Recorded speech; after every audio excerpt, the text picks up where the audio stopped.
She's playing tricks on us, guys. Pinaglalaroan niya tayo, sinisira niya yung buong squad. Hanggat nakikipag-alyansa kayo sa kanya, hindi tayo mabubuo ulit. Ang toxic na nito, lahat ng pagkakaibigan natin.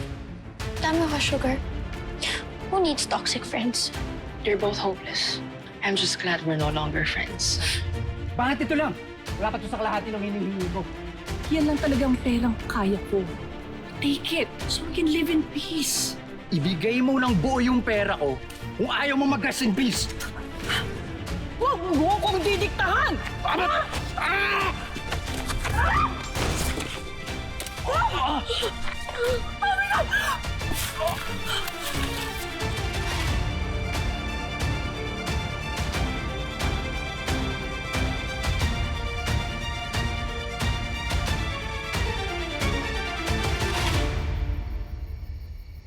I saw everything.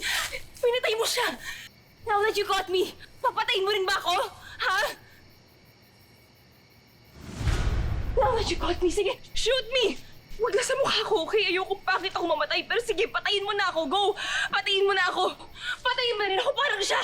What are you talking about? I saw everything. Pinatay mo siya. Ano nakita mo, Pinatay mo. Pinatay mo siya. Makitang-kita ko. You're confused, anak. Bakit ko na-imagine mo nakita mo? Ha? Are you drunk? Are you something? Stop gaslighting me! I saw everything. Pinatay mo siya. Shh! Quiet, anak! Hindi ko gustong gawin yun. Ito self-defense! Papatayin niya ako. Kaya inunahan ko siya!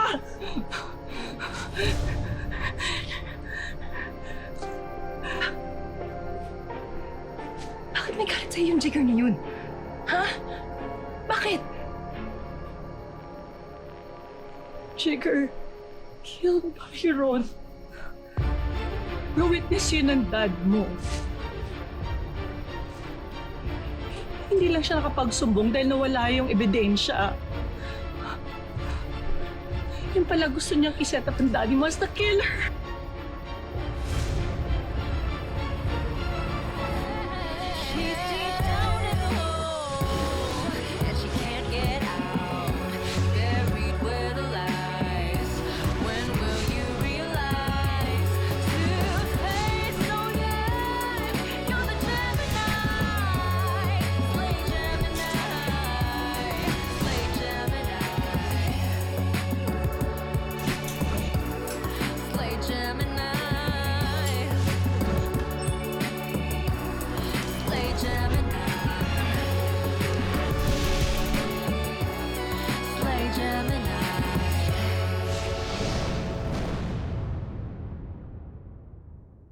Teka, wait.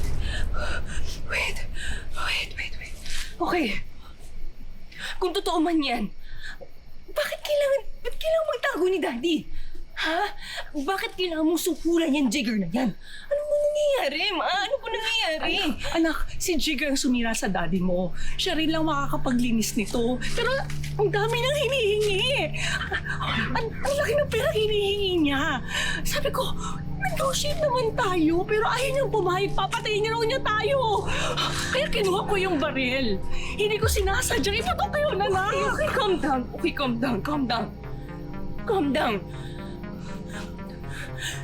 So if you're saying self-defense to, di pwede tayo magsumbong sa pulis. Let's ask help from them. Tatawagan ko si attorney. Sasamahan kita. Let's ask help. Kaya ni Attorney Vivero yun, Ma. Hindi. Bakit? Ayokong makulong. Hindi ko kaya. Hindi, kaya ni Attorney Vivero yan. Magaling siya, kaya kanyang ipaglaban, Ma. Sasamahan kita. Anak, umuwi na lang tayo, please. Hindi safe dito, please. Makaribig sa atin. Please, umuwi na tayo. Ano yung katawan ni Jigger? His body. It's too dangerous to go back. Anak, umuwi na tayo, please. Come on,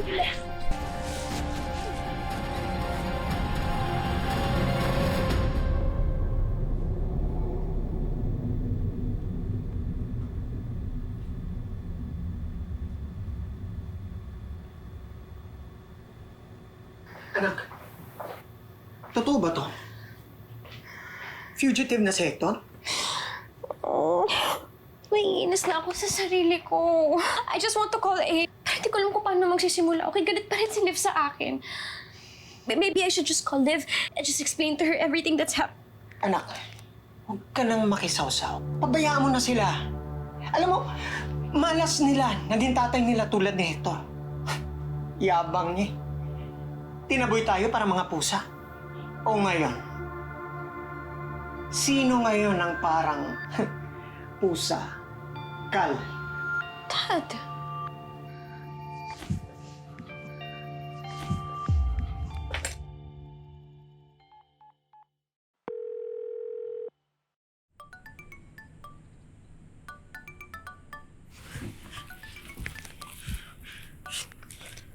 Hello, Pa? Liv, anak. Pa. I'm sorry kung ngayon ako nakatawag. Oh my God. Thank God. Safe ba dyan? Wala ba makarinig sa inyo? Opo. Gusto ko lang sabihin sa inyo na mali ang binibintang nila. Inosente ako. Hindi ako pumatay kay Byron. I know, Pa. Nasaan ka po ba? May kailangan ka ba? Kahit ano, pagkain, damit, or anything. Okay lang ako dito. Mas safe kung nandyan kayo. Delikado dito. Huwag kayong lalabas ng bahay. Sigurado ho kayo. Nakausap mo na po yung abogado mo? Hindi pa. Pero may tumutulong na sa akin. Kung hindi kita pwedeng puntahan, anong gagawin ko? Ano pwede kong gawin? Liv, anak. Kausapin mo yung inspektor sa kaso ko. Sabihin mo sa kanya, imbestigahan niya mabuti. Inakuha nilang para pinala sa kalakal ko. Wala yung mga fingerprint ko dun. Dahil hindi ko nahawakan yung mga yun. O sige pa. Sige. Dad, stop. Huwag kayo magsalita ng ganyan. Dad, pinagdaanan niyo rin yan. And I know what Liv and A are going through right now as well, okay? Alam ko yung feeling na hindi ka certain sa future mo. Alam ko rin yung fear na baka makulong yung dad mo anytime. No daughter should have to go through that.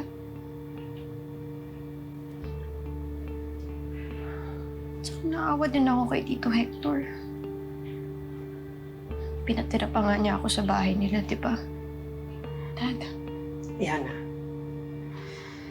At least kung may nagawa man akong mali, ginawa ko yun para mabigyan ka ng magandang buhay. Ibang-iba yun sa pagiging murderer.